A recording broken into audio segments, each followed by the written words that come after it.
Oi, pessoal. Eu sou a Raíssa, tô aqui com a minha mãe. Oi. Como estamos no mês de setembro, é o Setembro Amarelo, né, da campanha de prevenção ao suicídio. E como alguns sabem, outros não sabem, vão ficar sabendo agora. Há um mês e um dia atrás, em dia 4 de agosto, eu tentei o suicídio. Então eu queria explicar um pouquinho para vocês do que eu passei, de como estão as coisas agora. E minha mãe vai chorar porque ela vai fazer as perguntas e eu vou responder elas, né? Então eu estou fazendo esse trabalho junto com a igreja, o Ministério CAD. Então, vamos lá. Mãe, primeira pergunta. Em algum momento você percebeu que estava depressiva? Como foi? Então, é bem complicado falar no momento que eu me vi depressiva, porque eu era a pessoa mais alegre do serviço, eu era aquela que atrapalhava todo mundo, tava todo mundo quieto e eu tava lá, né, brincando, fazendo as brincadeiras. Eu acho que até quando eles descobriram que eu tava depressiva, foi um choque para eles, um choque e alguns assim na minha cabeça ou eu só eu pensava nisso porque eu já estava depressiva e não sabia, eu achava que as pessoas pensavam que eu estava de brincadeira, fazendo corpo mole, não era. Eu, há uns 5 meses atrás, mais ou menos, eu vim morar sozinha e nesses 5 meses eu achei que ia ser tudo mais fácil, né? Que o meu filho ia vir morar direto comigo, porque até então eu nunca tinha deixado ele, assim, era muito poucas vezes que eu saía e deixava ele na casa com meus pais, com a minha irmã, assim. Então eu fui me sentindo cada vez mais sozinha. E de vez eu procurar os meus pais, eu fui me fechando. E eu deixei até mesmo de procurar muitas vezes o meu filho. Então, eu não sei dizer para vocês ao certo em que momento que eu me vi depressiva. É, mas eu acho que isso foi decorrente, sabe? Foi um pouco cada vez mais e mais até estourar a bomba. Próxima pergunta. Você procurou alguma ajuda, seja ela psicológica, religiosa ou médica? Eu procurei várias ajudas, porque no começo eu sentia dor de cabeça, daí eu procurei um neurologista porque eu achava que era alguma coisa. Aí depois procurei desde ginecologista, porque eu achava que eu tinha uma dor a mais aqui assim na região pélvica, e era tudo decorrente à depressão. Era tudo decorrente à minha cabeça, que eu sempre achava que não estava legal, tal. Não sei se alguém lembra, mas eu era bem loira mesmo, cabelo mais longo. E assim, um dia depois que eu cortei o cabelo, mas eu não me arrependo do cabelo, mas um dia depois que eu cortei o cabelo foi a primeira vez que eu tive síndrome do pânico dentro da loja.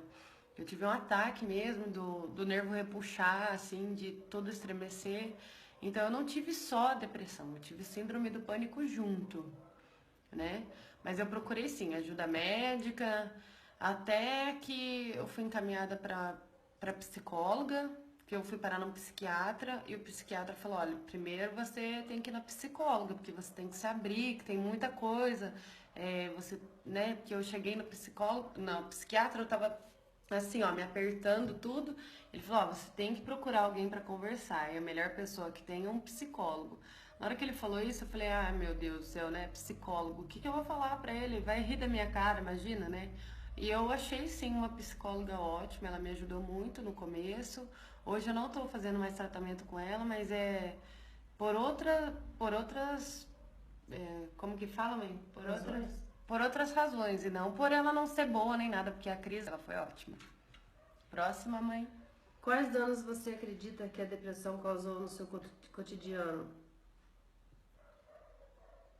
Quer responder essa, mãe? Então, é complicado, porque eu deixei o meu filho de lado e eu sei que esse foi o meu maior dano. Eu comecei a ficar muito doente, eu sentia dores que eu não precisava sentir. Eu achava que tudo era comigo, comecei a ficar neurótica com limpeza.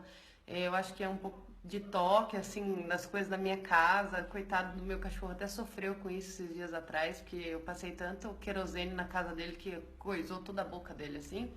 E eu, né? E era uma coisa minha. que eu fui causando muitos danos, igual eu acabei perdendo o meu emprego. Também não é perdendo porque eu precisava sair de lá. Então a gente entrou em comum acordo e eu consegui ser mandada embora da firma. Mas então, assim, hoje eu me encontro desempregada, mas não ligo por isso, porque eu acho que quando Deus fecha uma porta, ele sabe lá em cima o que fazer e ele sempre tem o melhor para nós. Mas eu tive que sair do meu emprego, o meu filho sofria muito. No começo ele estava até meio que sem educação, porque a gente não conseguia conversar com ele sem ele estar rebelde nem nada. Eu perdi muito peso, eu perdi 9 quilos hoje, estava me pesando, 9 quilos ao todo até agora. Então foram bastante danos, assim, eu tive que abandonar minha casa, voltar para a chácara. Morar na minha casa sempre foi um sonho, assim, de ter uma casa própria, morar sozinha, né? E eu tive que voltar para casa dos meus pais, onde eu falava, assim, que na minha cabeça eu nunca queria voltar, porque eu acho que sempre voltar é regredir, mas depois Deus foi mostrando para mim que não era bem assim, que eu precisava passar por essa fase lá na chácara para daí eu ir melhorando. Vamos lá. O que sentiu no momento em que tentou o suicídio?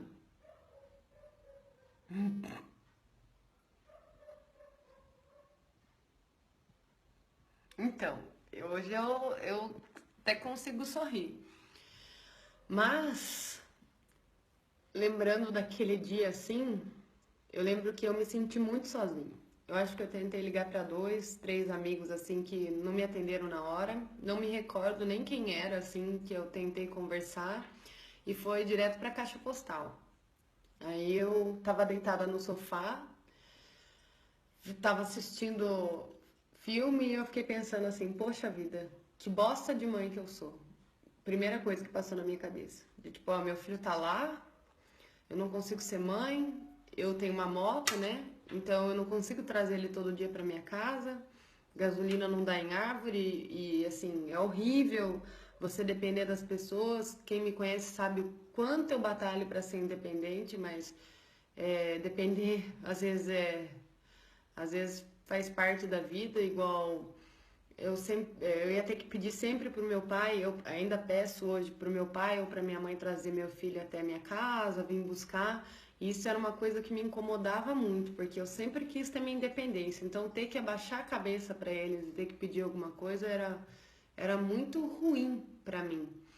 Então, nesse dia eu lembro que eu falei assim, bom, vou dar um basta, porque eu sou separada do pai dele hoje, né? A gente não criou o Luiz junto.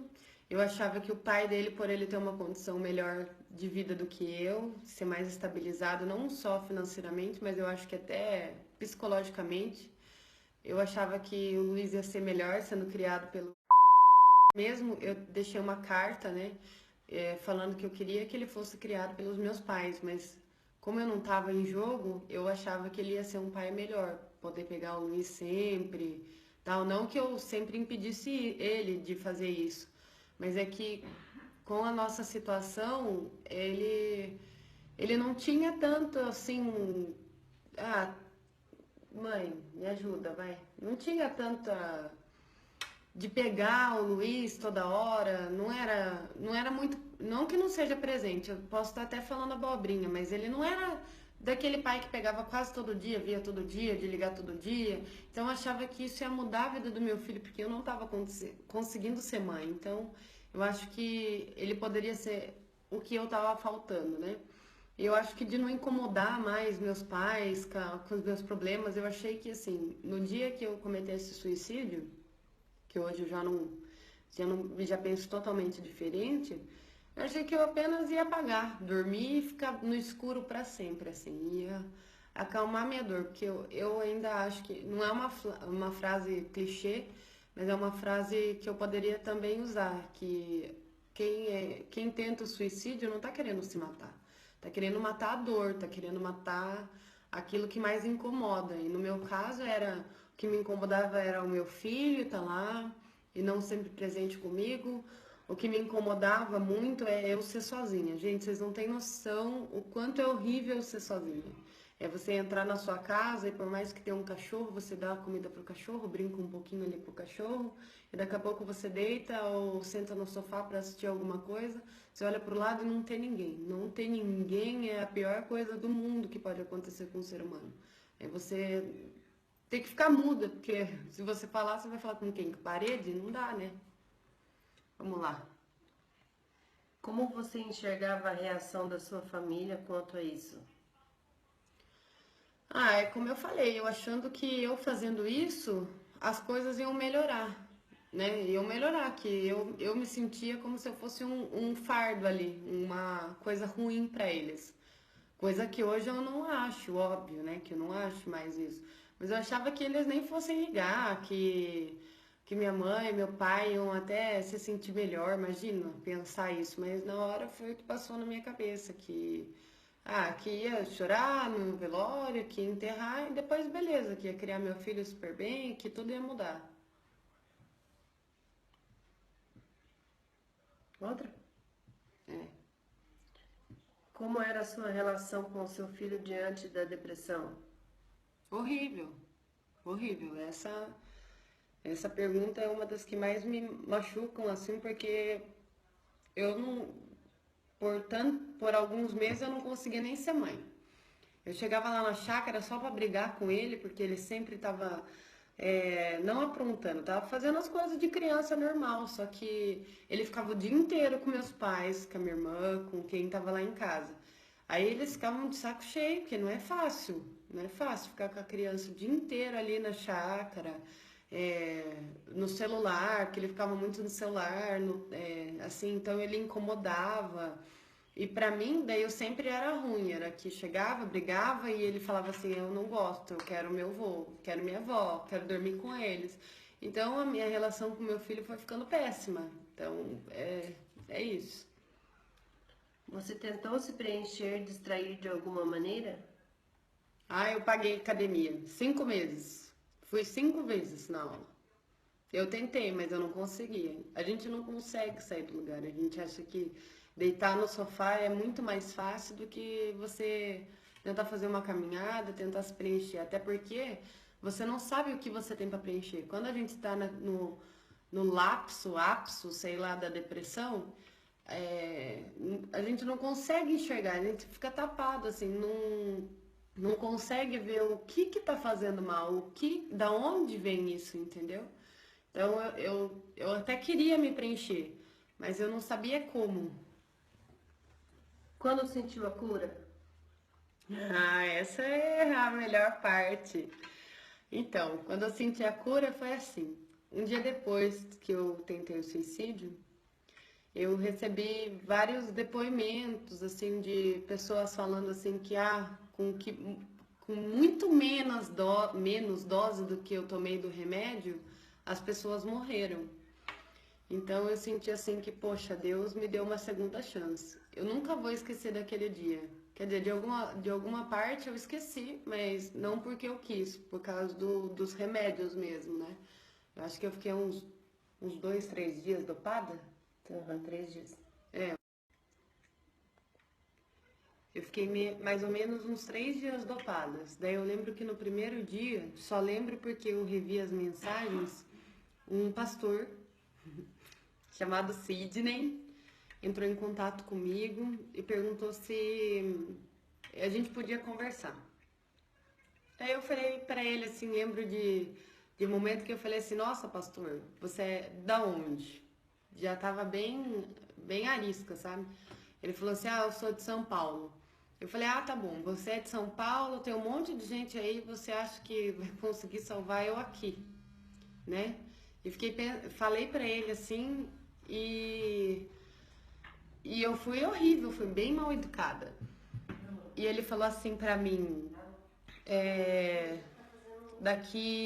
você aceita que eu vá na sua casa? Eu falei, tá bom, eu aceito, mas isso vai virar em torno de quanto? Gente, eu fiz essa pergunta ridícula pro pastor Sidney. Ele falou assim, não se preocupe, esse valor já tá pago. Jesus já pagou na cruz. Daí eu falei assim, tudo bem, eu aceito. Daí ele falou, então eu vou combinar um dia e vou ir até a sua casa. E não é que na mesma semana ele veio, gente, ele bateu de São Paulo aqui. Ele alugou um carro, veio com a filha dele, com a Mi, que é minha amiga irmã agora. Veio com a Michele, veio com. Como que era o Leandro? Veio com o Leandro, que o Leandro ajudou ele a dirigir tudo. Eles vieram na minha casa e na hora que eu olhei assim, uma coisa mais bonita aconteceu.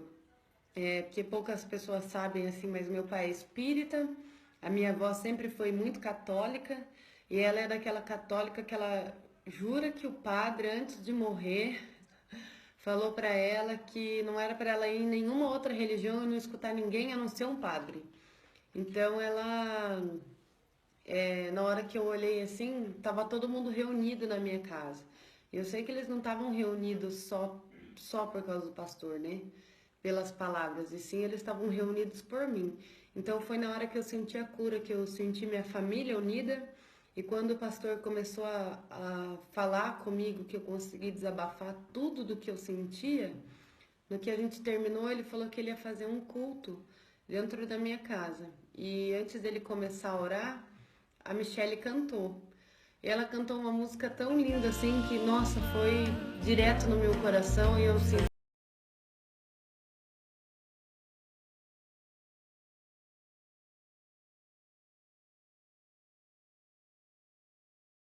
Me deu uma segunda chance de estar viva, nada melhor que já que eu morri mesmo, né, que era para eu estar morta, nada melhor do que renascer em Cristo. Então foi ali que eu me senti verdadeiramente curada. Qual é a próxima pergunta, mãe? Lá, a mãe já desfocou, Peraí, que gente. bravou aqui. Após a cura, você consegue identificar uma recaída de tristeza decorrente no dia a dia? Como você lida com isso? Então, gente, eu continuo fazendo um estudo bíblico aqui com o pastor, todos os dias, por mais que ele more em São Paulo e eu em Itapeva, todos os dias a gente faz um estudo, quase todos os dias, para não falar todos os dias, é quase todos os dias a gente faz um estudo. É, é assim, recaída, eu porque no começo eu falei assim, não vou tomar mais remédio nenhum porque Deus me curou, né? E eu, após o meu batismo, porque eu fui batizada, e após o meu batismo eu peguei e falei que eu não ia tomar mais nenhum remédio. E eu acabei tendo que tomar, porque teve um dia que eu voltei sozinha para minha casa, meu filho ficou lá na chácara, e eu comecei a passar muito mal. Eu tive um sonho ruim, e na hora que eu acordei eu tava em pânico, tudo tremendo, o rosto tremendo de novo. Demorei uns 40 minutos para conseguir ligar para minha mãe. Então foi bem difícil essa parte. Como você define a Rá pós-depressão? Eu defino ela muito bem. Eu renasci, gente, porque hoje eu me sinto extremamente curada. Eu lembro que eu sempre brinquei da história do copo, sobre meu copo tá vazio, né? Quando eu comecei tudo isso, eu falava que meu copo era vazio e que eu não conseguia preencher ele. Então eu acho que a Raíssa pós-depressão é uma pessoa muito, sei lá, muito.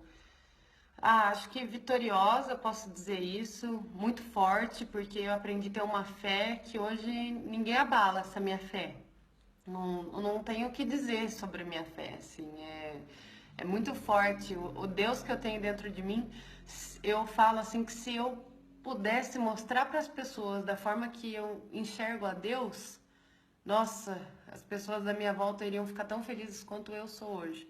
E eu falo que eu mantenho o meu copo todo dia cheio. Porque por mais que a gente não acorde bem, isso faz parte do ser humano, não só da depressão. Tem dia que você não acorda bem, tem dia que você acorda com uma dor de cabeça, com uma TPM, com muita coisa, assim. Tem dia que você não acorda bem mesmo, que você quer dormir. Mas como eu lido com isso? Eu olho todo dia no espelho e falo assim, e daí, Raíssa? O que você precisa para encher seu copo hoje? Aí eu penso, dar um beijo no meu filho. Então vamos lá. Se meu filho não tá comigo, eu vou até a chácara e vou lá dar um beijo nele. O que mais? A Raíssa precisa comer bem. Então, o que a Raíssa quer comer? Eu penso nessas coisas, gente. Primeira coisa que vem também é a comida na cabeça. Porque bichinho que gosta de comer. E eu fiz uma coisa assim que eu adoro, que eu vou mostrar pra vocês. Pera aí, mãe. Eu deixo aqui do lado da minha Bíblia um copo que eu ganhei da Michelle. E podem ver, gente. Ó, vou baixar aqui. Eu deixo ele sempre quase cheio. Porque eu falo que a missão da gente é fazer o nosso copo ficar cheio. E Deus é o único que vai conseguir completar ele, que é transbordar ele. Então, a Raíssa pós-depressão, eu posso dizer que é uma Raíssa muito forte. É uma Raíssa que ainda briga com isso mesmo, que eu falo, hoje não, depressão. Hoje você vai ficar lá no meu passado, hoje não me atormente, porque hoje eu vou brilhar. Qual tem sido o seu relacionamento com Deus e de que maneira enxerga Ele? Ah, eu respondi isso quase na outra pergunta, né? Foi. Eu tenho uma relação ótima com Deus, gente. Parece louco, porque quem me conhece fala, ah, Raíssa toda tatuada, Raíssa louca, Raíssa maluca. Mas a minha relação com Deus é tão boa que se eu abrir a Bíblia ali, eu sei que Ele tá falando comigo. Tem dia que eu não preciso nem falar nada, eu só preciso ficar quietinha. Se eu chorar, eu sei que de alguma forma Deus está entendendo que aquilo ali também é uma prece, também é uma oração. Ou ali na mesma hora eu posso abrir minha Bíblia que Deus está ali comigo. É perfeito, gente. A minha relação com Deus é maravilhosa e como eu enxergo Ele, falei ontem pra você, né, mãe, como eu enxergo Ele. Eu enxergo Ele, gente, falando fisicamente. Não sei se era essa a pergunta, mas como eu enxergo Deus, é bem doido, porque pra mim ele é igual um Papai Noel. Minha mãe tá. Igual um Papai Noel vestido de branco, até o pé, assim, bem gordinho, barbudinho. E eu falo que tem hora, igual ontem, aconteceu uma coisa tão bonita na minha vida que Deus cuidou tanto dos detalhes pequenos. Que eu falei pra minha mãe e pra Michelle, eu falei, se eu pudesse, eu ia lá agora e apertava as bochechas dele e agradecia muito por isso. Então eu falo que eu tenho uma relação maravilhosa com Deus. É perfeita a nossa relação hoje. Tem mais uma, mãe? A última. O que você pode dizer para pessoas que estão sofrendo com a mesma doença? Gente, tá na Bíblia que a cura, a libertação, o perdão de tudo é por um só. Então é só você. Então, se você tem isso, essa depressão, a primeira coisa que você tem que ver é de onde vem. Foi a primeira pergunta que eu me fiz, de onde vem? Eu consegui chegar nesse assunto, da onde vinha a minha depressão, com uma psicóloga. Então, às vezes faz parte, né, você passar no psicólogo. E olha, gente, acho que devia ser em primeiro lugar é você procurar Deus.